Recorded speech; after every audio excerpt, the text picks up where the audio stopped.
الحمدللہ والصلاة والسلام علی رسول اللہ وعلی آلہ وصحبہ وموالا۔ محترم بھائیوں اور دینی بہنوں، السلام علیکم ورحمۃ اللہ وبرکاتہ۔ سیرت کورس، اللہ کے نبی صلی اللہ علیہ وسلم کی زندگی کے بارے میں ہم اس کورس میں جانتے ہیں، جو ہم سب کے لیے آئیڈیل ہیں، جو ہم سب کے لیے نمونہ ہیں، جن کی زندگی دنیا کے انسانوں میں سب سے بہتر زندگی ہے۔ ہم پہنچ چکے ہیں اللہ کے نبی صلی اللہ علیہ وسلم کی ہجرت تک۔ صحابہ کی ہجرت کے بارے میں جانیں گے، اللہ کے نبی صلی اللہ علیہ وسلم کی ہجرت کے بارے میں جانیں گے۔ جب مدینہ میں مسلمانوں کی تعداد ایک حد تک اطمینان بخش ہو گئی تو اللہ کے نبی صلی اللہ علیہ وسلم نے مسلمانوں کو اب اجازت دے دیا کہ مکہ سے ہجرت کر کے مدینہ چلے جائیں۔ مظلوم صحابہ حکم پاتے ہی مکہ میں اپنے گھر بار کو چھوڑتے ہیں، اپنے مال کو، اپنی دولت کو اور اپنی جائیداد کو چھوڑتے ہیں اور مدینہ کے لیے نکل جاتے ہیں۔ سب کچھ قربان کر دیا صرف ایمان کو بچانے کے لیے۔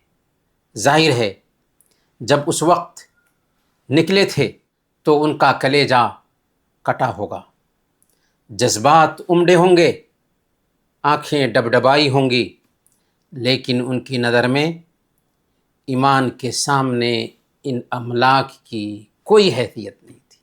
ذرا ہم واقعات کے تناظر میں دیکھیں گے کہ کیسے انہوں نے اپنے مال کی قربانی پیش کی، جان کی قربانی پیش کی ایمان کو بچانے کے لیے۔ میرے بھائیوں، سب سے پہلے مکہ سے مدینہ ہجرت کرنے والے کون ہیں؟ یثرب کی طرف سب سے پہلے، کیونکہ مدینہ اس وقت بنا جب کہ اللہ کے نبی صلی اللہ علیہ وسلم وہاں گئے، اس سے پہلے مدینہ کو یثرب کہا جاتا تھا۔ تو یثرب کی طرف سب سے پہلے جو صحابی ہجرت کرتے ہیں وہ ہیں حضرت مصعب بن عمیر رضی اللہ تعالی عنہ۔ وہ نوجوان صحابی جو امیری میں پلے اور بڑھے تھے، لیکن جب اسلام میں آئے تو ہر طرح کی تکلیف اور پریشانی جھیلا، لیکن اسلام پر جمے رہے۔ اللہ کے نبی صلی اللہ علیہ وسلم ان کو اپنا ایمبیسڈر بنا کر کے مدینہ بھیجتے ہیں تاکہ وہاں پر لوگوں کو ایک اللہ کی طرف دعوت دیں اور نو مسلموں کی تربیت کریں۔ یہ پہلے وہ صحابی ہیں جو ہجرت کر کے مکہ سے مدینہ جاتے ہیں۔ ان 12 صحابہ کے ساتھ جو بیعت عقبہ میں، یعنی عقبہ کی جو بیعت ہوئی تھی، پہلی بیعت، اس میں شریک تھے، اور پھر جب لوٹ کے گئے یثرب تو ان کے ساتھ حضرت مصعب بن عمیر رضی اللہ تعالیٰ عنہ بھی گئے تھے۔ گویا کہ یہ پہلے صحابی ہیں جو ہجرت کر کے مدینہ جاتے ہیں۔ دوسری ہجرت حضرت ابو سلمہ رضی اللہ تعالیٰ عنہ کی ہے۔ ذرا دیکھیے اسلام کے راستے میں کیسی قربانی دی تھی حضرت ابو سلمہ رضی اللہ تعالیٰ عنہ نے۔ جب ابو سلمہ رضی اللہ تعالیٰ عنہ نے ہجرت کا ارادہ کیا تو اپنی بیوی ام سلمہ، اپنے بیٹے سلمہ، تینوں اونٹ پر سوار ہوئے اور نکلے، لیکن ابو سلمہ کے سسرال والے آئے اور زبردستی اپنی بیٹی ام سلمہ کو روک لیا، کہا کہ تم کو جانا ہے تو جاؤ، ہم اپنی بیٹی کو جانے نہیں دیں گے۔ جب ابو سلمہ کے خاندان والوں نے دیکھا کہ ام سلمہ کو روک لیا گیا ہے تو ان کے اندر غیرت آئی اور انہوں نے ام سلمہ سے اپنے پوتے کو چھین لیا، کہا کہ تم جاؤ، ہمارا پوتا ہمارے خاندان میں رہے گا۔ اس طریقے سے ابو سلمہ اکیلے یثرب پہنچتے ہیں اور ام سلمہ رضی اللہ تعالی عنہ اکیلے اپنے باپ کے پاس چلی جا رہی ہیں، اور بچہ ددیال میں ہے۔ تینوں شوہر بیوی اور بچہ الگ الگ کیے جا چکے ہیں۔ ام سلمہ رضی اللہ تعالی عنہ شوہر اور بچے سے دور اور تنہا ہو گئیں۔ ہر دن وادی بطحا میں بیٹھ جاتی اور شام تک روتی رہتی۔ 1 سال کا لمبا عرصہ گزر گیا۔ پھر ان کے خاندان کے ایک آدمی کو رحم آیا اس مظلوم عورت کے اوپر، تو خاندان والوں سے کہا کہ تم اس عورت پہ رحم کرو۔ چنانچہ ام سلمہ رضی اللہ تعالی عنہا کو ہجرت کرنے کی ان کے گھر والوں نے اجازت دے دی۔ چنانچہ ام سلمہ رضی اللہ تعالی عنہا ابو سلمہ کے گھر والوں کے پاس جاتی ہیں، اپنے بچے کو لیتی ہیں اور یثرب کے لیے نکل جاتی ہیں۔ اکیلے عورت جا رہی تھی۔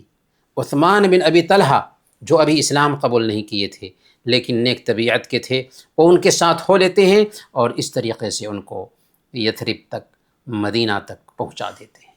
یہ تھی ہجرت حضرت ام سلمہ رضی اللہ تعالی عنہ کی۔ حضرت صہیب رومی رضی اللہ تعالی عنہ کی ہجرت دیکھیے۔ حضرت صہیب رومی رضی اللہ تعالی عنہ روم سے تعلق رکھتے تھے۔ مکہ آئے تو مالی اعتبار سے کمزور تھے، لیکن مکہ میں کاروبار کیا، تجارت کی، یہاں تک کہ مالدار آدمی بن گئے۔ مکہ کے مالدار ترین آدمی تھے صہیب رومی رضی اللہ تعالی عنہ۔ جب یہ جانے لگے تو مکہ کے کفار نے کہا کہ تم مکہ میں مالدار انسان بن گئے، اب تم یہاں سے جا رہے ہو نہیں سکتا کہ تم ساری دولت لے کر کے جاؤ، ہم جانے نہیں دیں گے تم کو ساری دولت لے کر کے۔ صہیب رومی رضی اللہ تعالی عنہ نے کہا کہ اگر میں ساری دولت چھوڑ دوں تو کیا تم مجھے جانے دو گے؟ انہوں نے کہا کہ ہاں، اگر دولت چھوڑ دیتے ہو تو خالی ہاتھ جا سکتے ہو۔ چنانچہ حضرت صہیب رومی رضی اللہ تعالی عنہ خالی ہاتھ مکہ سے نکلتے ہیں اور مدینہ پہنچتے ہیں۔ جب اللہ کے نبی صلی اللہ علیہ وسلم نے حضرت صہیب رومی رضی اللہ تعالی عنہ کو دیکھا کہ خالی ہاتھ آئے ہیں تو کہا ربح البیع یا ابا یحییٰ، ابو یحییٰ تیری تجارت، تیرا کاروبار فائدہ مند رہا۔ برکیف صحابہ اپنے ایمان کو بچانے کے لیے مکہ سے مدینہ کی طرف ہجرت کرنے لگے، یہاں تک کہ بہت کم ایسے صحابہ باقی رہ گئے جو ہجرت نہ کر سکے تھے۔ وہی صحابہ مکہ میں باقی رہ گئے جو یا تو معذور تھے، مالی اعتبار سے بہت کمزور تھے۔ اب قریش کی سازش شروع ہوتی ہے، کیونکہ اس کے بعد اللہ کے نبی صلی اللہ علیہ وسلم کو ہجرت کرنی تھی۔ قریش کی کیا سازش شروع ہوتی ہے؟ قریش کو جب پتہ چلا کہ یثرب میں مسلمان پناہ لینے لگے ہیں تو ان کی پریشانی دوگنی ہو گئی۔ ان کو سمجھ میں نہیں آ رہا تھا کہ اب کیا کیا جائے۔ دارالندوہ جو ان کا پارلیمنٹ تھا، اس میں میٹنگ بلائی گئی۔ قریش کے بڑے بڑے لیڈران دارالندوہ میں حاضر ہوئے۔ وہاں پر شیخ نجدی کی شکل میں ابلیس بھی حاضر تھا۔ پلاننگ ہو رہی ہے محسن انسانیت کے خلاف، انسانوں کے سب سے بڑے محسن کے خلاف۔ کسی نے کہا کہ محمد صلی اللہ علیہ وسلم کو قید کر دیا جائے، کسی نے کہا کہ ان کو دیش نکالا دیا جائے، جلا وطن کر دیا جائے۔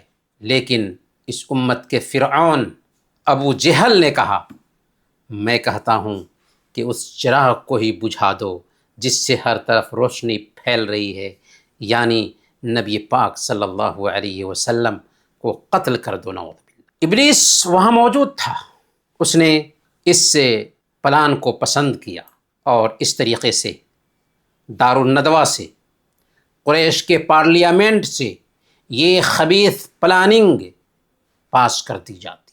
اس کے لیے ناپاک ایجنڈا تیار کیا جاتا ہے۔ ایجنڈا کیا تھا؟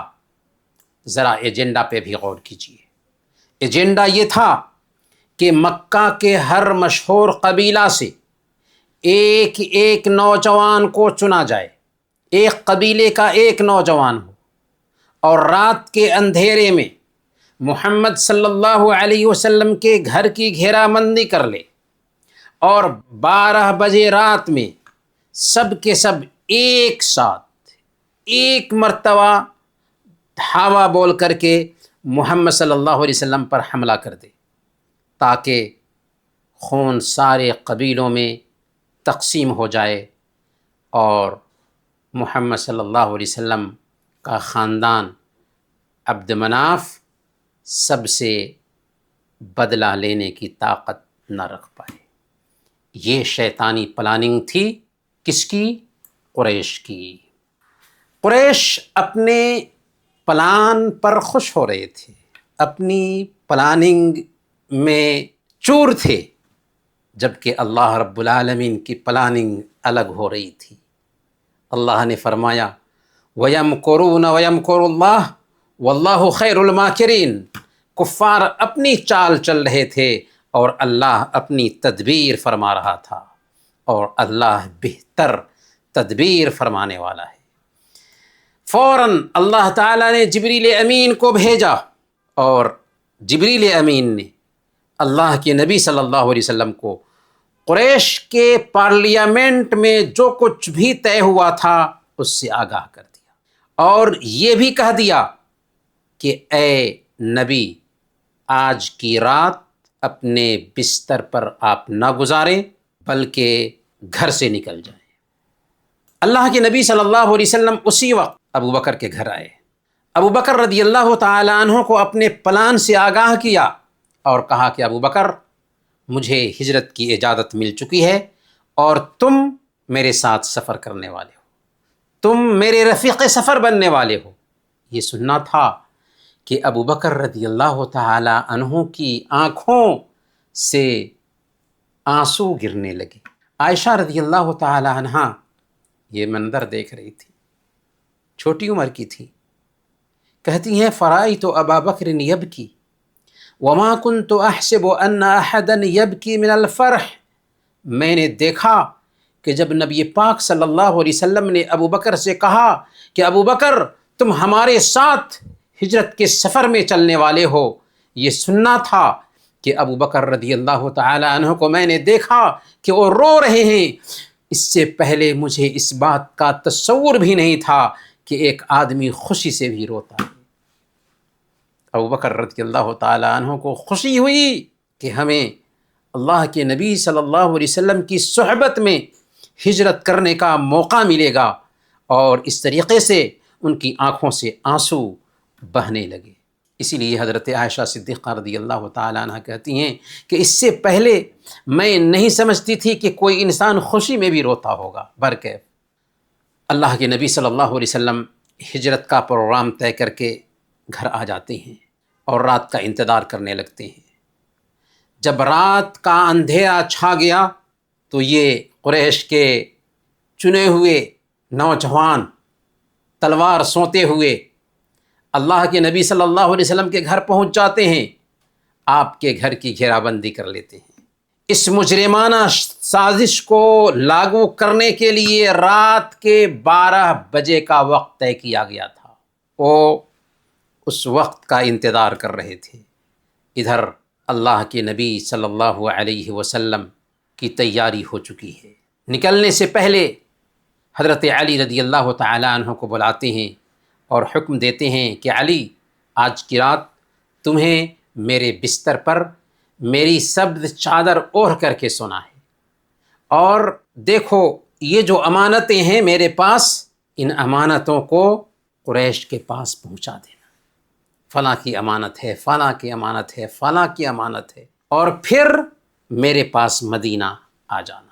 لیکن یاد رکھنا، تم سو گے تو دشمن تمہیں نقصان نہیں پہنچا سکتے۔ میرے بھائیوں، ذرا آگے بڑھنے سے پہلے ٹھہریے، جانتے ہیں یہ کیسی امانتیں تھیں قریش کی جو نبی پاک صلی اللہ علیہ وسلم کے پاس رکھی گئی تھیں؟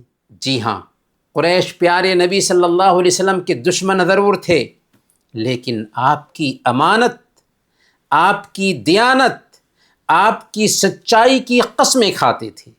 آپ پر اتنا اعتماد تھا ان کو کہ اپنا مال سنبھالنے کے لیے پیارے نبی صلی اللہ علیہ وسلم کے پاس رکھتے تھے۔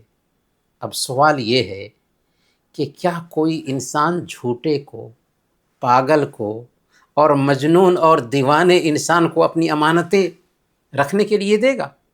نہیں نا۔ تو سمجھ میں کیا آیا؟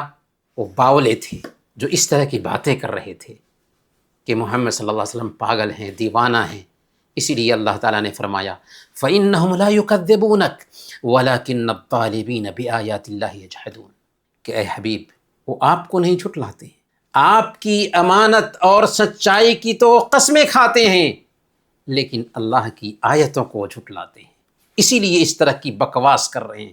حقیقت یہ ہے کہ اللہ کے نبی صلی اللہ علیہ وسلم کی امانت داری ان کے دلوں میں بیٹھی ہوئی تھی۔ پھر قربان جائیے اللہ کے نبی صلی اللہ علیہ وسلم کے احساس امانت پر کہ دشمن قتل کے در پہ ہے اور آپ کو فکر ہے انہی کی امانت کی۔ یہ نہیں سوچا کہ یہ ظالم ہمیں قتل کرنا چاہتے ہیں، کیوں نہ ہم ان کی امانت لے کر کے ہم چلے جائیں؟ نہیں، آخر کیسے سوچتے جبکہ آپ نے خود حکم دیا تھا ادِ الامانۃ الی من ائتمنک ولا تخن من خانک، کہ جس نے تیرے پاس امانت رکھی ہو اسے ادا کرو، اور جو تیرے ساتھ خیانت کرے اس کے بدلے میں تم اس سے خیانت نہ کرو۔ تو خائن تھے، ان کو اپنے ملک سے نکال رہے تھے، لیکن اس وقت بھی رحمت للعالمین کو فکر ہے تو ان کی امانت کی۔ میرے بھائیوں، آج کی رات امتحان کی رات تھی۔ محمد صلی اللہ علیہ وسلم کے بستر پر سونا گویا تلواروں کے سائے میں سونا تھا، لیکن حضرت علی رضی اللہ تعالی عنہ بے فکری کے ساتھ اللہ کے نبی صلی اللہ علیہ وسلم کے بستر پر سو رہے ہیں، کیونکہ ان کو یقین ہے کہ اللہ کے نبی صلی اللہ علیہ وسلم کا حکم ہے تو کچھ نہیں ہوگا۔ قریش کے نوجوانوں نے گھر کی گھیرا بندی کر لی تھی۔ اللہ کے نبی صلی اللہ علیہ وسلم گھر سے نکلے، ایک مٹھی پتھریلی مٹی لی اور ان کے سروں پر دے مارا۔ اللہ تعالیٰ نے ان کی نگاہوں کو پھیر دیا، وہ دیکھ رہے تھے لیکن اللہ کے نبی صلی اللہ علیہ وسلم کو نہیں دیکھ سکے۔ اس وقت جب کہ اللہ کے نبی صلی اللہ علیہ وسلم ان کے بیچ سے نکل رہے تھے، اس آیت کریمہ کی تلاوت فرما رہے تھے وَجَعَلْنَا مِن بَيْنِ أَيْدِيهِمْ صَدًّا وَمِن خَلْفِهِمْ صَدًّا فَأَغْشَيْنَاهُمْ فَهُمْ لَا يُبْصِرُونَ، ہم نے ان کے آگے رکاوٹ ڈال دی اور ان کے پیچھے رکاوٹ ڈال دی، انہیں ہم نے ڈھانک لیا ہے، وہ دیکھ نہیں رہے ہیں۔ گویا کہ اللہ کے نبی صلی اللہ علیہ وسلم ان کے بیچ سے، جبکہ قریش کے جوان تلوار سونتے ہوئے انتظار کر رہے تھے، اللہ کے نبی صلی اللہ علیہ وسلم نکل جاتے ہیں اور ان کو کانوں کان خبر نہیں ہوتی ہے۔ اس کے بعد اللہ کے نبی صلی اللہ علیہ وسلم ابو بکر رضی اللہ تعالیٰ عنہ کے گھر آتے ہیں، وہیں سے دونوں یمن کے راستے رات کے اندھیرے میں مکہ سے نکلتے ہیں۔ اللہ کے نبی صلی اللہ علیہ وسلم جب مکہ سے نکل رہے تھے تو آخری نظر مکہ پر دوڑایا اور گرم آنسوؤں کے ساتھ مکہ کو خطاب کرتے ہوئے کہا واللہ انک لخیر ارض اللہ واحب ارض اللہ الی اللہ ولولا انی اخرجت منک ما خرجت، اے مکہ، اللہ کی قسم تو اللہ کی تمام زمینوں سے افضل زمین ہے، اللہ کو سب سے زیادہ پیاری دھرتی ہے، اگر تیرے باسی مجھے یہاں سے نکلنے پر مجبور نہ کرتے تو میں یہاں سے کبھی نہ جاتا۔ میرے بھائیوں، اللہ کے نبی صلی اللہ علیہ وسلم یار غار کے ساتھ غار ثور میں چپ کے رات کے اندھیرے میں پہنچتے ہیں۔ ابو بکر رضی اللہ تعالی عنہ ساتھ میں ہیں اور غار پہنچ جا رہے ہیں۔ غار ثور میں حضرت ابو بکر صدیق رضی اللہ تعالی عنہ جب اللہ کے نبی صلی اللہ علیہ وسلم کے ساتھ پہنچتے ہیں تو اللہ کے نبی صلی اللہ علیہ وسلم سے گزارش کرتے ہیں کہ یا رسول اللہ، آپ ابھی ٹھہر جائیے، اندر مت جائیے، آپ کے لیے میں غار کو صاف کر لیتا ہوں، محفوظ بنا دیتا ہوں، تب آپ اندر جائیں گے۔ اس طرح ابو بکر رضی اللہ تعالیٰ عنہ غار میں داخل ہوتے ہیں، میل کچیل کو صاف کرتے ہیں، اندھیرے میں ٹٹول کر ایک ایک سوراخ کو بند کرتے ہیں، ایک ایک بل کو بند کرتے ہیں، اور جب ایک بل باقی رہ گیا تو بند کرنے کے لیے کوئی چیز نہ ملی تو ابو بکر رضی اللہ تعالیٰ عنہ نے اس بل پر اپنا پیر رکھ دیا اور پھر اللہ کے نبی صلی اللہ علیہ وسلم کو آواز دی۔ پیر کیوں رکھا؟ کہ ایسا نہ ہو کہ کوئی تکلیف پہنچانے والا جانور، کوئی موذی چیز نکلے اور آپ کو کاٹ لے۔ اس کے بعد اللہ کے نبی صلی اللہ علیہ وسلم کو اندر آنے کی دعوت دیتے۔ اللہ کے نبی صلی اللہ علیہ وسلم اندر گئے، ابو بکر کی آغوش میں سر رکھ کر کے سو گئے۔ ادھر ابو بکر رضی اللہ تعالی عنہ کے پاؤں پر، جو پاؤں آپ نے بل پہ رکھ دیا تھا، اس پاؤں میں کسی چیز نے ڈس لیا۔ لیکن ابو بکر رضی اللہ تعالی عنہ کے پیر پر سر رکھ کر کے اللہ کے نبی صلی اللہ علیہ وسلم سو رہے تھے، اس لیے ابو بکر رضی اللہ تعالی عنہ ہلے بھی نہیں، اس ڈر سے کہ ایسا نہ ہو کہ اللہ کے نبی صلی اللہ علیہ وسلم جاگ جائیں۔ جب ابو بکر رضی اللہ تعالی عنہ کی آنکھوں سے ٹپکنے والے آنسو گرتے ہیں تو اللہ کے نبی صلی اللہ علیہ وسلم جاگ جاتے، پوچھتے ہیں ابو بکر کیا ہوا؟ انہوں نے کہا کہ یا رسول اللہ، میرے ماں باپ آپ پر قربان، مجھے کسی چیز نے ڈس لیا ہے۔ اللہ کے نبی صلی اللہ علیہ وسلم نے فوراً اس جگہ پر اپنے منہ کا لعاب لگا دیا اور تکلیف جاتی ہے۔ میرے بھائیوں، حضرت علی رضی اللہ تعالیٰ عنہ کی اب بہادری دیکھیے، اور ابو بکر رضی اللہ تعالیٰ عنہ کی بیٹی حضرت اسماء رضی اللہ تعالیٰ عنہ کی بھی بہادری دیکھیے۔ نبوت کا یہ 13واں سال ہے، ربیع الاول کے شروع کی بات ہے۔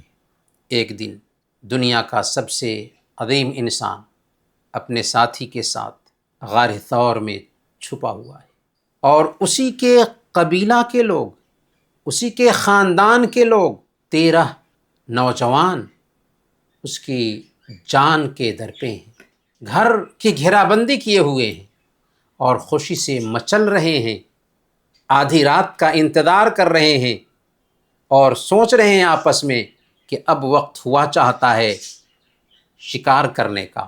لیکن ان نادانوں کو کیا پتہ تھا کہ جن کے قتل کا وہ انتظار کر رہے تھے وہ ان کے بیچ سے نکل چکے ہیں۔ رب جسے رکھے اسے کون چکھے۔ جب دشمنوں کے انتظار کے لمحات بہت لمبے ہوئے تو گھر میں جھانکا، دیکھتے ہیں کہ ایک انسان چادر اوڑھے ہوئے سو رہا ہے، لیکن وہ حبیب نہیں تھے بلکہ حبیب کے چچا کے بیٹے حضرت علی رضی اللہ تعالیٰ عنہ تھے۔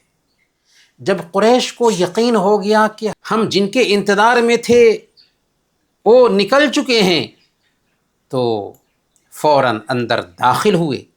پہلے حضرت علی رضی اللہ تعالیٰ عنہ پر اپنا غصہ اتارا، حضرت علی رضی اللہ تعالیٰ عنہ کو گھسیٹ کر کعبہ کے پاس لے گئے اور کچھ دیر کے لیے ان کو باندھ کر رکھا، اس ارادے سے کہ ممکن ہے کہ محمد اور ابو بکر رضی اللہ عنہ کی خبر بتا دیں۔ لیکن حضرت علی رضی اللہ تعالی عنہ سے کچھ معلومات حاصل نہ ہو سکی، تو کاٹے ہوئے کتے کے جیسے ابو بکر رضی اللہ تعالی عنہ کے گھر آئے، دروازے پر دستک دیا۔ ابو بکر رضی اللہ تعالی عنہ کی بیٹی حضرت اسماء رضی اللہ تعالی عنہ نے کی، جن کو ذات النطاقین کہا جاتا ہے۔ کیوں؟ اس لیے کہ جو کھانا بھیجتی تھیں اپنے باپ ابو بکر اور پیارے نبی صلی اللہ علیہ وسلم کے لیے غار میں، اس کھانے، اس توشے کے منہ کو بند کیا تھا اپنے سایہ سے، اسی لیے ان کو ذات النطاقین کہا جاتا ہے۔ برکیف اسماء رضی اللہ تعالی عنہ کے پاس یہ ظالم آتے ہیں، ان سے پوچھتے ہیں کہ تمہارے ابا کہاں ہیں؟ انہوں نے کہا کہ مجھے پتہ نہیں، کم بخت ابو جہل وہاں پر تھا، اس نے زور سے ایک تماچا مارا جس کی وجہ سے ان کے کان کی بالی گر گئی۔ لیکن وہ ظالم تھے جنہوں نے حضرت اسماء رضی اللہ تعالی عنہ کو تماچا مارا تھا۔ اب کیا ہوا؟ ایک طرف حضرت علی رضی اللہ تعالی عنہ کو بھی ستایا، پریشان کیا کہ کیسے بھی خبر مل جائے اور دوسری طرف حضرت اسماء رضی اللہ تعالی عنہ کو ستایا، پریشان کیا، یہاں تک کہ ابو جہل نے ایک تماشا مارا لیکن خبر نہ مل سکی، نہ تو حضرت علی سے خبر ملی اور نہ ہی حضرت اسماء سے خبر مل سکی۔ اس کے بعد کیا کیا؟ دیوانوں نے، ظالموں نے، قریش کے لیڈران بکھلاہٹ کا شکار ہو چکے تھے، انہوں نے ہنگامی میٹنگ رکھی، دارالندوہ میں یہ پلان پاس کیا کہ جو کوئی بھی محمد صلی اللہ علیہ وسلم کو یا ابو بکر کو زندہ یا مردہ حاضر کر دے، اس کو فی کس 100 اونٹوں کا گراں قدر انعام دیا جائے گا۔ 100 اونٹ معمولی انعام نہیں تھا، بہت بڑا انعام تھا اس زمانے میں۔ اب کیا تھا؟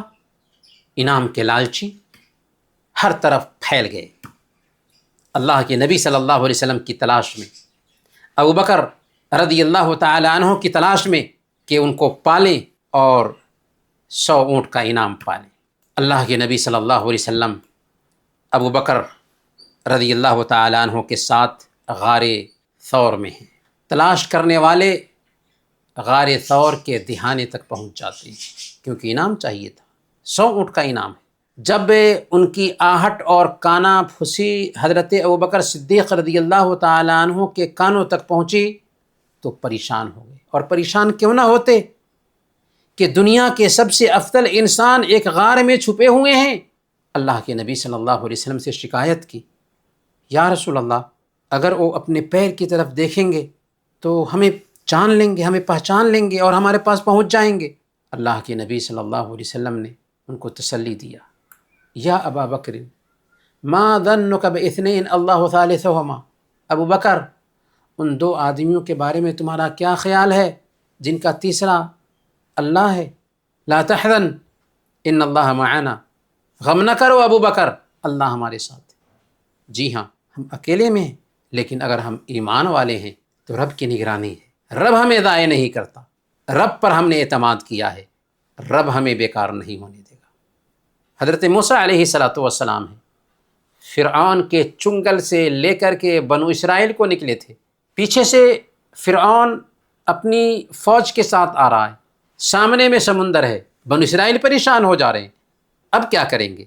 بنو اسرائیل نے موسیٰ علیہ السلام سے شکایت کی، انا لمدرکون، موسیٰ فرعون سے نکال کر کے تو ہمیں لے کر کے آئے، اب تو فرعون ہمیں پکڑ لے گا، اب تو ہم گرفت میں آ جائیں گے، اب کوئی حل نہیں۔ موسیٰ علیہ السلام کیا کہتے ہیں؟ کلا ان معی ربی سیہدین، ہرگز نہیں، رب پر اعتماد ہے، اللہ ہمارے ساتھ ہے، وہ ہمیں راستہ دکھائے گا۔ راستہ دکھایا یا نہیں؟ اللہ تعالیٰ نے موسیٰ علیہ السلام کو حکم دیا کہ سمندر پر لاٹھی مارا، سمندر میں راستہ بن گیا، اور بنو اسرائیل کو لے کر کے موسیٰ علیہ السلام سمندر پار کر گئے، اور اسی سمندر میں اللہ تعالیٰ نے فرعون اور اس کی پوری سینا کو ڈبو دیا۔ لا تحزن ان اللہ معنا، غم نہ کرو، اللہ ہمارے ساتھ ہے، چاہے جتنی بھی پریشانی ہو، رب کی صحبت ہمارے ساتھ ہے، وہ ہمارے سارے مسائل کو حل فرمائے گا۔ یہاں پر ایک بات نوٹ کرنے کی ہے، کچھ لوگ یہ کہتے ہیں کہ غار کے دہانے پر مکری نے جالا بن دیا تھا یا کبوتر نے انڈے دے دیا تھا، جس کی وجہ سے کفار مکہ کو جگہ کی پہچان نہ ہو سکی۔ یہ روایتیں تاریخی حیثیت سے غلط ہیں اور سند کے اعتبار سے بھی ثابت نہیں۔ صحیح بات یہ ہے کہ اللہ رب العالمین کا یہ معجزہ تھا کہ اللہ تعالیٰ نے دشمن کی گرفت سے، دشمن کی پکڑ سے قریب ہونے کے باوجود آپ کو بچا لیا۔ تو گویا کہ کبوتر کے انڈے دینے کی روایت یا مکری کے جالا بننے کی روایت غلط ہے۔ اللہ کے نبی صلی اللہ علیہ وسلم حضرت ابوبکر صدیق رضی اللہ تعالی عنہ کے ساتھ 3 دن تک غار ثور میں ٹھہرتے ہیں۔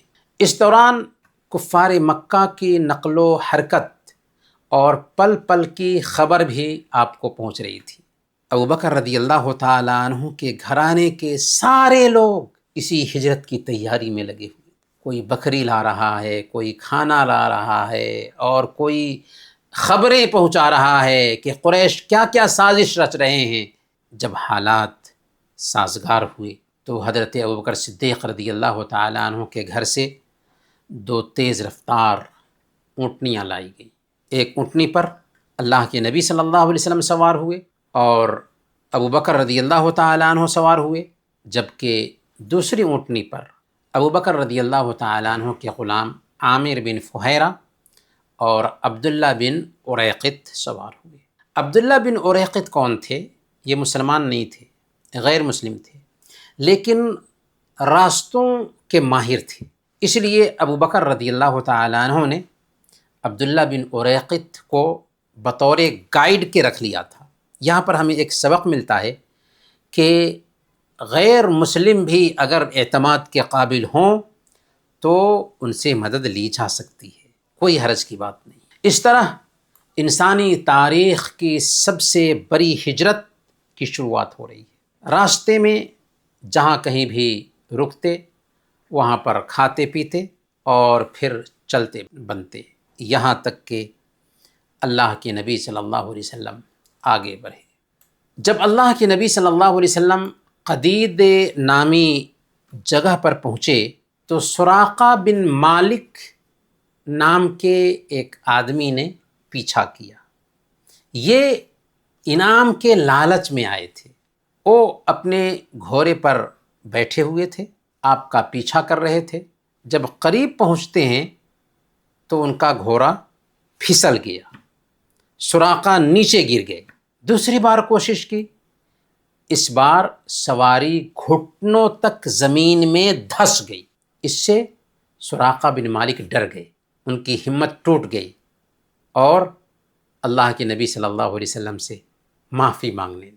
اللہ کے نبی صلی اللہ علیہ وسلم نے سراقہ کے ہاتھوں کی طرف دیکھا اور فرمایا، کیف بک یا سراقہ اذا لبست سوار کسرا۔ سراقہ، آج تو تم اونٹ کے لالچ میں پاگل بنے بیٹھے ہو، لیکن اس وقت تیرا کیا حال ہوگا جب تم کسرا کے کنگن پہنو گے۔ کسرا کے کنگن، یہ تو عجیب بات تھی سراقہ کے لیے۔ سراقہ جیسا انسان کسرا کے کنگن پہنے، یہ تو بہت دور کی بات ہے۔ کسرا کے درباریوں میں حاضری کا بھی تصور نہیں کر سکتے تھے سراقہ، لیکن یہ پیشین گوئی، یہ بھوشوانی کسی عام انسان کی نہیں تھی، بلکہ رسول اللہ صلی اللہ علیہ وسلم کی زبان سے یہ الفاظ نکلے تھے۔ چنانچہ عمر فاروق رضی اللہ تعالیٰ عنہ کے زمانے میں جب کسرا فتح ہوا، عمر فاروق رضی اللہ تعالیٰ عنہ نے کسرا پر فتح کیا۔ ایران، کسرا مطلب ایران۔ جب ایران پر فتح پایا تو کسرا کے کنگن لائے گئے۔ سراقہ رضی اللہ تعالیٰ عنہ اس وقت اسلام قبول کر چکے تھے، ان کو بلایا گیا اور حضرت عمر فاروق رضی اللہ تعالیٰ عنہ نے کسرا کے کنگن سراقہ رضی اللہ تعالیٰ عنہ کو پہنایا۔ سفر کے دوسرے دن راستے سے گزر رہے تھے تو ایک خیمہ دکھائی دیا۔ یہ خیمہ ایک عورت کا تھا، اس عورت کا نام تھا ام معبد۔ پڑھی لکھی عورت تھی، زبان کی فصاحت اور بلاغت رکھتی تھی۔ آپ صلی اللہ علیہ وسلم نے اس سے پوچھا کہ کیا اس کے پاس کھانے پینے کے لیے کچھ ملے گا؟ اس نے کہا کہ نہیں، بکریاں بہت دور گئی ہوئی ہیں، ایک بکری ہے بھی تو اس کا تھن سوکھا ہوا ہے۔ اور واقعی بکری کا تھن سوکھا ہوا تھا، ایک قطرہ بھی دودھ نہیں تھا۔ اللہ کے نبی صلی اللہ علیہ وسلم نے اجازت لی کہ کیا اسی بکری کو دوہ سکتے ہیں؟ عورت کو تعجب ہوا کہ شاید میری بات پر ان کو یقین نہیں آ رہا ہے۔ کہا کہ لیجئے، اگر آپ کو یقین نہیں آ رہا ہے تو یہ ہے بکری، لیجئے، دوہنا چاہیں تو دوہیے۔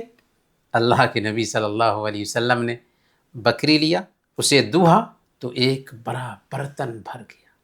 اللہ تعالیٰ نے اس سوکھے تھن میں دودھ بھر دیا۔ خود اللہ کے نبی صلی اللہ علیہ وسلم پیتے ہیں، ابوبکر رضی اللہ تعالیٰ عنہ اور سفر کے ساتھیوں کو پلاتے ہیں، پھر ام معبد رضی اللہ تعالیٰ عنہ کو پلایا۔ وہ جب آسودہ ہو گئیں تو ام معبد کو دوبارہ دودھ دوہ کر کے بھر دیا اس میں، برتن میں اور ان کے حوالے کر دی، اور کہا کہ جب ابو معبد آئیں یعنی تمہارے شوہر آئیں تو یہ دودھ ان کو بھی دے دینا۔ پھر اللہ کے نبی صلی اللہ علیہ وسلم وہاں سے نکل بنے، لیکن جتنی دیر رہے تھے ام معبد کے پاس، اور ایک معجزہ ظاہر ہوا تھا کہ سوکھے تھن میں دودھ پیدا ہو گیا اور بڑی مقدار میں دودھ نکلا۔ پھر اللہ کے نبی صلی اللہ علیہ وسلم کے اخلاق کو دیکھا تھا ام معبد نے، چنانچہ جب اللہ کے نبی صلی اللہ علیہ وسلم وہاں سے نکل گئے اور ام معبد کا شوہر آیا تو دودھ کے بھرے برتن کو دیکھ کر کے حیران رہ گیا، پوچھا اتنا دودھ کہاں سے آ گیا؟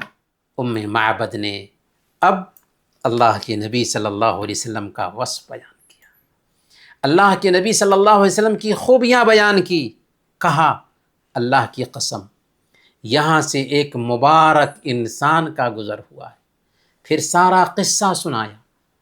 ابو معبد نے کہا کہ ذرا اس کا حلیہ تو بتانا، اس کی خوبیاں تو بتانا، اس کا وصف تو بتانا، اس کی صفت تو بتانا۔ کہنے لگی ذرا دیکھیں کیا انداز تھا حضرت ام معبد رضی اللہ تعالی عنہ کا، کہ کس انداز میں اللہ کے نبی صلی اللہ علیہ وسلم کی بناوٹ کو بیان کر رہی ہیں۔ کہا میں نے ایک ایسا آدمی دیکھا جس کا حسن و جمال ظاہر تھا، چہرہ روشن تھا، اخلاق پاکیزہ تھا، بدن نہ بھاری تھا نہ کمزور، خوبصورت اور نرم انداز تھا، آنکھوں میں گہری سیاہی تھی، پلکیں لمبی تھیں، آواز بلند تھی مگر سخت نہ تھی، بال بالکل کالے تھے، گردن لمبی تھی، داڑھی گھنی تھی، خاموش ہوتے تو وقار ظاہر ہوتا تھا، بولتے تو معلوم ہوتا کہ ان کی آواز ارد گرد پر چھا گئی ہے، میٹھی گفتگو ہے، آواز واضح ہیں، الفاظ واضح ہیں، گفتگو جیسے زبان سے موتیوں کی لری بکھیر رہے ہیں۔ اس پر جان دینے والے اس کے ساتھی اس کو گھیرے رہتے تھے، اس کی خدمت کرتے تھے، اس کی بات مانتے تھے، نہ ترشرو تھے نہ سخت کلام تھے۔ ام معبد رضی اللہ تعالی عنہ اللہ کے نبی صلی اللہ علیہ وسلم کا یہ حلیہ بیان کرتی ہیں۔ ابو معبد یہ سن کر کہتے ہیں اللہ کی قسم یہ تو وہی قریش کے صاحب ہیں جن کا ذکر ہم سنتے آ رہے ہیں۔ روایت میں آتا ہے کہ اس کے بعد ان دونوں نے ہجرت کی اور مدینہ پہنچ کر کے اسلام قبول کر۔ بریدہ اسلمی رضی اللہ تعالیٰ عنہ سے بھی ملاقات ہوتی ہے۔ سراقہ بن مالک کے جیسے بریدہ اسلمی رضی اللہ تعالیٰ عنہ بھی 100 اونٹ کے لالچ میں نکلے تھے کہ ابو بکر یا عمر میں سے کسی ایک کا سر مل جائے تو 100 اونٹ پالیں گے، لیکن جب سامنا ہوا نبی پاک صلی اللہ علیہ وسلم کا تو نقد دل دے بیٹھے، اپنے 70 ساتھیوں کے ساتھ وہیں پر اسلام قبول کر لیا۔ یہ تھی سچائی اسلام کی، پیارے نبی صلی اللہ علیہ وسلم کی۔ اللہ کے نبی صلی اللہ علیہ وسلم اس طریقے سے پورا راستہ طے کرتے ہیں، یہاں تک کہ 8 ربیع الاول سوموار کے دن قبا پہنچ جاتے ہیں۔ یہاں اللہ کے نبی صلی اللہ علیہ وسلم کلثم بن حدم کے ہاں 14 دن تک ٹھہرتے ہیں۔ کتنے دن؟ 14 دن تک ٹھہرتے ہیں۔ اسی مدت میں قبا میں ایک مسجد بناتے ہیں، جو مسجد آج بھی معروف مسجد ہے، مسجد قبا کے نام سے مشہور ہے۔ اللہ کے نبی صلی اللہ علیہ وسلم نے اس مسجد کے بارے میں بتایا کہ جو آدمی وضو کر کے مسجد قبا جائے اور 2 رکعت نماز پڑھے اس کو ایک عمرے کا ثواب ملتا ہے۔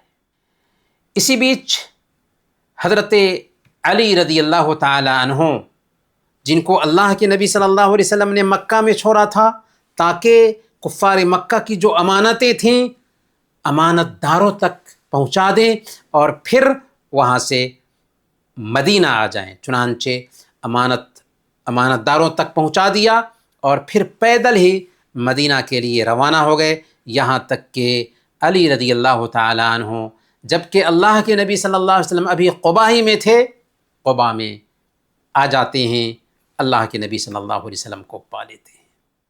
ادھر یثرب میں یہ خبر پہنچ چکی تھی کہ اللہ کے نبی صلی اللہ علیہ وسلم قباء پہنچ چکے ہیں اور جلد ہی یثرب آنے والے ہیں۔ یثرب والے نبی پاک صلی اللہ علیہ وسلم کے لیے آنکھیں بچھائے ہوئے تھے، یہاں تک کہ وہ دن بھی آیا جس کا انتظار تھا۔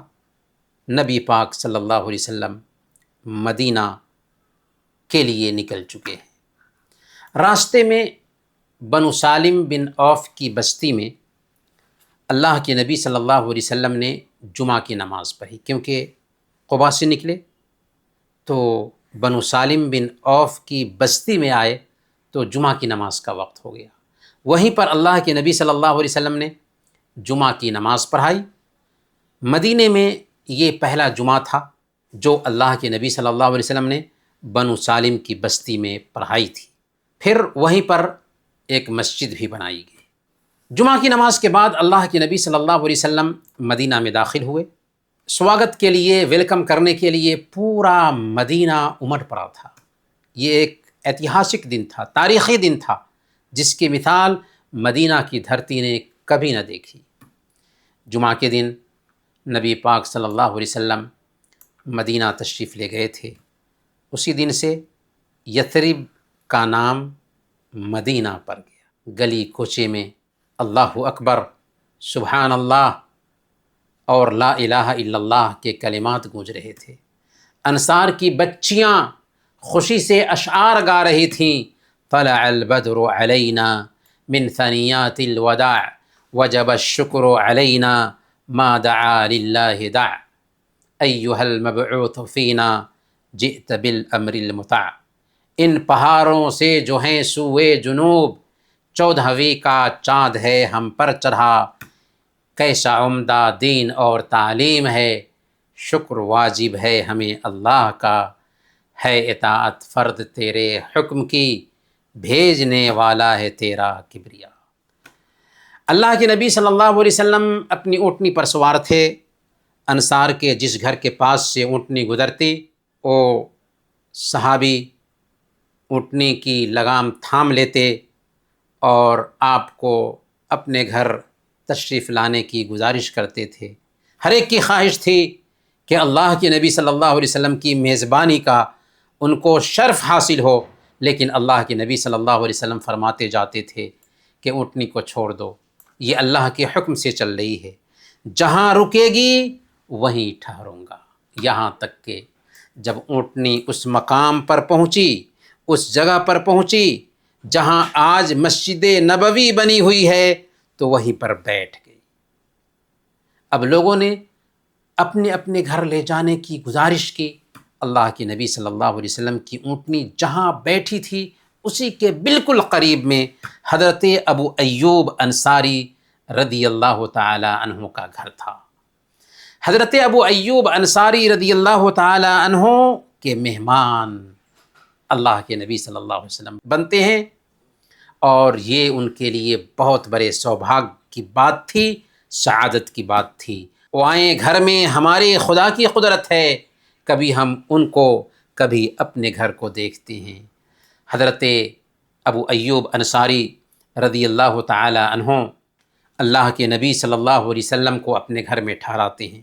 اللہ کے نبی صلی اللہ علیہ وسلم ان کے گھر کے نچلا حصہ میں ٹھہرتے ہیں، اور ابو ایوب انصاری اپنے گھر والوں کے ساتھ چھت کے اوپر ٹھہر جاتے ہیں۔ ایک دن میاں بیوی کو احساس ہوا کہ ہم لوگ اوپر میں ہیں اور اوپر میں چلتے ہیں، جبکہ اللہ کے نبی صلی اللہ علیہ وسلم نیچے میں ہیں، تو گویا کہ اللہ کے نبی صلی اللہ علیہ وسلم کے سر کے اوپر سے چلتے ہیں۔ یہ احساس ہوتے ہی چھت کے کنارے میں ہو گئے اور پوری رات ویسے ہی کنارے میں بیٹھ کر کے گزار دیا۔ صبح میں اللہ کے نبی صلی اللہ علیہ وسلم کے پاس آئے، گزارش کی کہ یا رسول اللہ، آپ اوپر والے منزل پہ چلے جائیے۔ اللہ کے نبی صلی اللہ علیہ وسلم نے کہا کہ نہیں، میرے لیے نیچے والا منزل ہی بہتر ہے۔ ابو ایوب انصاری رضی اللہ تعالیٰ عنہ نے کہا کہ میں چھت پر نہیں چڑھ سکتا، جس چھت کے نیچے آپ ہوں اس چھت کے اوپر میں نہیں چڑھ سکتا، آپ کیسے بھی اوپر جائیے۔ چنانچہ اللہ کے نبی صلی اللہ علیہ وسلم ان کے جذبات کی قدر کرتے ہوئے اوپر کی طرف چلے گئے۔ حضرت ابو ایوب انصاری رضی اللہ تعالیٰ عنہ اللہ کے نبی صلی اللہ علیہ وسلم کے لیے کھانا تیار کرتے تھے اور کھانا پیش کرتے تھے۔ ایک دن کھانا تیار کر کے لائے تو اس میں لہسن ڈال دیا تھا۔ اللہ کے نبی صلی اللہ علیہ وسلم نے اس دن کھانا نہیں کھایا۔ گھبرا کر اللہ کے نبی صلی اللہ علیہ وسلم کے پاس گئے، پوچھا کہ کیا یہ لہسن کھانا حرام ہے؟ آپ نے فرمایا کہ نہیں، حرام نہیں ہے، لیکن میں پسند نہیں کرتا۔ انہوں نے کیا کہا؟ انہوں نے کہا کہ جو چیز آپ کو پسند نہیں میں بھی پسند نہیں کرتا۔ اللہ کے نبی صلی اللہ علیہ وسلم لہسن نہیں کھاتے تھے، اس کی وجہ یہ تھی کہ آپ کے پاس فرشتے حاضر ہوتے تھے، اس لیے لہسن نہیں کھاتے تھے، ورنہ لہسن کھانا جائز ہے، حرام نہیں ہے۔ البتہ اگر مسجد میں جاتے ہیں تو ایسی بو لے کر کے بہرحال مسجد میں نہیں جانا چاہیے۔ اب اخیر میں ہم اللہ کے نبی صلی اللہ علیہ وسلم کی ہجرت سے کیا سبق ملتا ہے اس کو چند لفظوں میں جان لیتے ہیں۔ سب سے پہلے اللہ کے نبی صلی اللہ علیہ وسلم کی ہجرت سے ہمیں قربانی کا سبق ملتا ہے۔ صہیب رومی رضی اللہ تعالیٰ عنہ کو دیکھیے کہ پوری دولت قربان کر کے اکیلے مدینہ جاتے ہیں۔ ام سلمہ رضی اللہ تعالیٰ عنہ کو دیکھیے کہ 1 سال تک اپنے شوہر سے دور رہتی ہیں، اپنے بچے سے دور کر دی جاتی ہیں، صرف دین کی وجہ سے، اور اس کے بعد تو اور دوسرے صحابہ کی تو مثال ہی نہیں۔ ہجرت کے اندر ہمیں توکل کا سبق ملتا ہے۔ وَمَن يَتَوَكَّلْ عَلَى اللَّهِ فَهُوَ حَسْبُهُ، جو اللہ پر بھروسہ کرتا ہے اللہ اس کے لیے کافی ہو جاتا ہے۔ مکہ میں 13 سال تک اللہ کے نبی صلی اللہ علیہ وسلم کو ٹارچر کیا گیا، پریشان کیا گیا، دبایا گیا، کچلا گیا، لیکن اللہ تعالیٰ امتحان لیتا ہے اپنے نیک بندوں کا۔ پھر جب مدینہ جاتے ہیں تو وہاں پر اسلامی اسٹیٹ قائم ہوتا ہے اور پھر مسلمانوں کو غلبہ نصیب ہوتا ہے، تو اللہ رب العالمین پر اعتماد کرتے ہیں تو اللہ ہمارے لیے کافی ہوتا ہے۔ یہاں تک کہ غار ثور میں کفار مکہ وہاں تک پہنچ جاتے ہیں، لیکن اللہ کے نبی صلی اللہ علیہ وسلم ابوبکر رضی اللہ تعالیٰ عنہ سے کیا کہتے ہیں؟ لا تحزن ان اللہ، غم نہ کرو اللہ ہمارے ساتھ۔ ہجرت کے اس سفر سے ہمیں یہ بھی سبق ملتا ہے کہ اسباب اختیار کرنا چاہیے۔ توکل کا مفہوم یہ نہیں ہے کہ ہاتھ پر ہاتھ ڈال کر کے بیٹھ جائیں اور ہم کہیں کہ اللہ کھلائے گا پلائے گا، نہیں۔ اللہ کے نبی صلی اللہ علیہ وسلم نے ہجرت میں قدم قدم پر اسباب اختیار کیا، پھر اللہ پر بھروسہ کیا۔ تو ویسے ہی ہمیں محنت کرنی ہے، کوشش کرنا ہے اور نتیجہ کو اللہ کے حوالے کرنا ہے۔ اس سفر میں ہمیں امانت کی ادائیگی کا بھی سبق ملتا ہے کہ اللہ کے نبی صلی اللہ علیہ وسلم کی جان کے پیچھے پڑے ہوئے ہیں ظالم، لیکن ان کی امانتیں ان تک پہنچوا رہے ہیں۔ اور سب سے اہم سبق جو ہمیں ہجرت کے سفر میں ملتا ہے وہ ہے کہ ہر پریشانی کے ساتھ آسانی ہے۔ پریشانی کے بعد آسانی نہیں، پریشانی کے ساتھ آسانی ہے۔ ان مع العسر یسرا، ہر تنگی کے ساتھ آسانی ہے۔ اللہ کے نبی صلی اللہ علیہ وسلم کی ہجرت سے ہی ہمارا کیلنڈر بھی شروع ہوتا ہے، یعنی ہجری کیلنڈر۔ بہت سارے نوجوان ہیں جن کو پتہ بھی نہیں ہوتا کہ مسلمانوں کا بھی ایک کیلنڈر ہے، حالانکہ اسی کیلنڈر سے ہماری عبادات کی شروعات ہوتی ہے، ہجری کیلنڈر۔ اللہ کے نبی صلی اللہ علیہ وسلم کی اسی ہجرت سے شروع ہوتی ہے، اسی ہجرت سے ہجری کیلنڈر کی شروعات ہوتی ہے۔ سن 17 ہجری میں حضرت عمر فاروق رضی اللہ تعالی عنہ نے صحابہ کے مشورے سے یہ کیلنڈر شروع کیا تھا، ہجرت کے 17 سال کے بعد میں۔ چلیں اب ہم سوالات کی طرف چلتے ہیں، اپنی معلومات کی جانچ کیجیے۔ سب سے پہلا سوال، یثرب کی طرف سب سے پہلے ہجرت کرنے والے کون سے صحابی ہیں؟ حضرت مصعب بن عمیر رضی اللہ تعالیٰ عنہ، بہت اچھا۔ حضرت ام سلمہ رضی اللہ تعالیٰ عنہ کو ہجرت کے دوران کس تکلیف سے دوچار ہونا پڑا؟ میرا حال ان کے بچے کو رکھ لیا گیا تھا۔ جی بالکل بالکل، ان کے بچے کو رکھ لیا گیا تھا ان کے ددیال کے پاس۔ بالکل صحیح ہے، جواب صحیح ہے۔ حضرت صہیب رومی رضی اللہ تعالیٰ عنہ نے ہجرت کے لیے مکہ کے کافروں سے کیا سودا کیا؟ صہیب رومی رضی اللہ تعالیٰ عنہ پوری اپنی جائیداد دے کر کے، پورا مال دے کر کے، ہاں، خالی ہاتھ مدینہ چلے جاتے ہیں۔ جی، ہجرت کی رات اللہ کے نبی صلی اللہ علیہ وسلم کے بستر پر سونے کا موقع کن کو ملا تھا؟ حضرت علی رضی اللہ تعالیٰ عنہ۔ حضرت علی رضی اللہ تعالیٰ عنہ کو۔ اور کیوں سلایا تھا؟ اس لیے کہ کفار مکہ سے بچنے کے لیے، اور وہ سمجھے محمد صلی اللہ علیہ وسلم ادھر چھپے ہوئے ہیں۔ ہاں بالکل۔ ہجرت کی خبر سن کر حضرت ابوبکر صدیق رضی اللہ تعالیٰ عنہ کا کیا رد عمل تھا؟ اللہ کے نبی صلی اللہ علیہ وسلم ابوبکر رضی اللہ تعالیٰ عنہ کے پاس آئے اور کہا کہ ابوبکر تم ہمارے رفیق سفر بننے والے ہو، تو کیا جواب دیا ابوبکر رضی اللہ تعالیٰ عنہ؟ کیا کیفیت ہوئی ابوبکر رضی اللہ تعالیٰ عنہ کی؟ وہ خوشی سے رونے لگے۔ خوشی سے رونے لگے۔ جی ہاں، بہت اچھا، سبحان اللہ۔ غار ثور میں داخل ہونے سے پہلے کیا احتیاط برتی حضرت ابوبکر صدیق رضی اللہ تعالیٰ عنہ نے؟ سارے سوراخ کو بند کر دیا، ہاں، سوراخوں کو بند کیے، اپنے گوشت میں سلائے، اور ان کو ایک جانور نے ڈس لیا تھا جس کی وجہ سے وہ بہت رو رہے تھے، آنسو بہ رہا تھا، تو آپ صلی اللہ علیہ وسلم اپنا لعاب لگائے، جی شفا ملا۔ جی جی جی جی جی۔ کیا غار ثور پر مکری نے جالے بنے یا کبوتر نے انڈے دیے تھے؟ نہیں جی، یہ سب بیکار کی باتیں ہیں، یہ بھائی من ہاں گھڑت باتیں ہیں۔ جی، صحیح نہیں ہے یہ، جی آتھینٹک نہیں ہے۔ بہت اچھا۔ سراقہ بن مالک پیچھا کرتے ہوئے کیوں رک گئے؟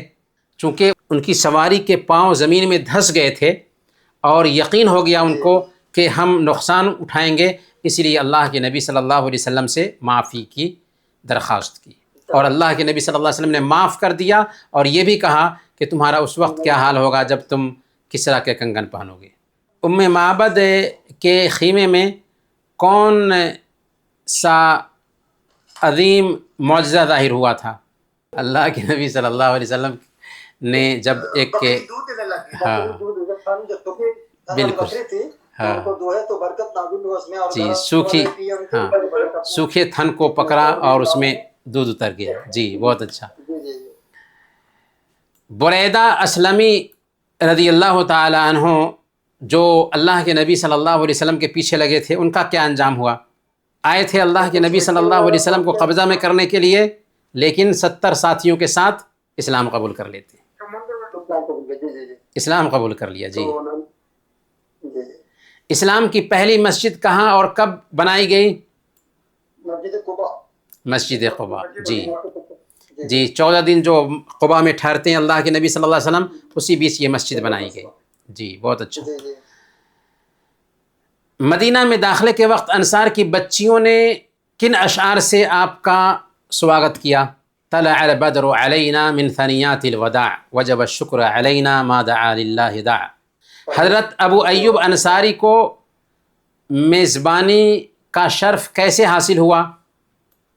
اونٹنی بیٹھی تھی انہی کے گھر کے پاس۔ جی ہاں بالکل۔ نیچے والے حصے میں ٹھہرے تھے، اور ایوب انصاری رضی اللہ تعالیٰ رات کو اوپر ٹھہرے، تو میاں بیوی نے سوچا کہ یہ صحیح نہیں ہے کہ آپ صلی اللہ علیہ وسلم کے سر کے اوپر سے ہم چلیں گھر کے اندر، تو صبح ہوئی تو انہوں نے بولا کہ آپ اوپر والے حصے میں چلے جائیں، میں نیچے والے حصے میں، بارک اللہ، میرا دل گوارا نہیں کرتا کہ آپ نیچے ٹھہرے میں اوپر۔ چلیں الحمدللہ، انہی باتوں کے ساتھ آج کا ہم درس ختم کرتے ہیں۔ وصلی اللہ علی نبینا محمد وعلی آلہ وصحبہ اجمعین۔